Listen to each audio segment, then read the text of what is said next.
প্রথমবার মেক্সি বানাতে গিয়ে বুঝলাম কাপড় কাটা যতটা সহজ মনে হয় আসলে ততটা সহজ না। হ্যালো এভরিওয়ান, আসসালামু আলাইকুম। আজকে আমি আপনাদের কাছে শেয়ার করব আমার বানানোর প্রথম মেক্সি কাটার ভিডিও।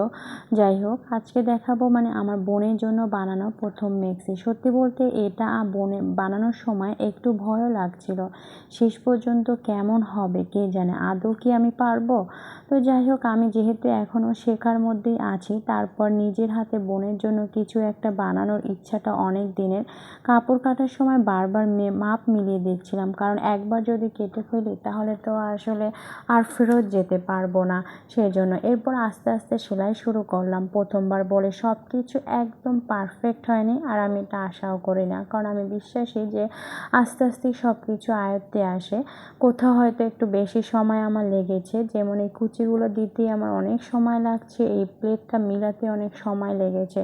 তবে মজার ব্যাপার কি জানেন, নিজের হাতে একটা পোশাক যখন ধীরে ধীরে এটা আসলে তৈরি হতে দেখি, বা যখন দেখি যেটা একদম হয়ে যাচ্ছে, সেই আনন্দটা আসলে কাউকেই প্রকাশ করার মতো না।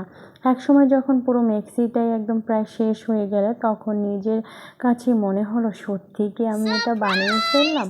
তো যাই হোক, আসলে কিন্তু আমি এটা বানিয়ে ফেলেছি। হয়তো আসলে নিখুঁত হয়নি, কিন্তু এটা আমার প্রথম চেষ্টা, আর প্রথমবার নিজের হাতে বানানোর একটা পোশাকের অনুভূতিটাই হয়তো বা আলাদা। আর আচ্ছা, আপনাদের প্রথম বানানো পোশাকটা কী ছিল এবং সেটা আসলে কেমন হয়েছিল, পারফেক্ট হয়েছিল কিনা অবশ্যই কমেন্টে জানাবেন। তো আজকে আমার এই মেক্সির ভিডিওটা আপনাদের কাছে কেমন লাগলো, যদি ভালো লেগে থাকে অবশ্যই একটা লাইক আর কমেন্ট করবেন। আর কে কোথা থেকে ভিডিও দেখছেন সেটাই কিন্তু জানিয়ে যাবেন। আর আমার ইউটিউব থেকে যদি আপনি ভিডিওটা দেখে থাকেন তাহলে অবশ্যই সাবস্ক্রাইব করবেন। তো যাই হোক, আপনার বানানোর প্রথম পোশাকটি কিন্তু অবশ্যই আমাকে কমেন্টে দিবেন, এবং আপনার এই অনুভূতিটা কেমন, আর আমার কোথায় কি ভুল হয়েছে অভিজ্ঞ আপুরা যদি দেখে থাকেন তো অবশ্যই জানাবেন। আমি আমার যথেষ্ট চেষ্টা করব সেটা সংশোধন করে নেওয়ার। তো আজকে আল্লাহ হাফেজ, ভালো থাকবেন সবাই, টাটা।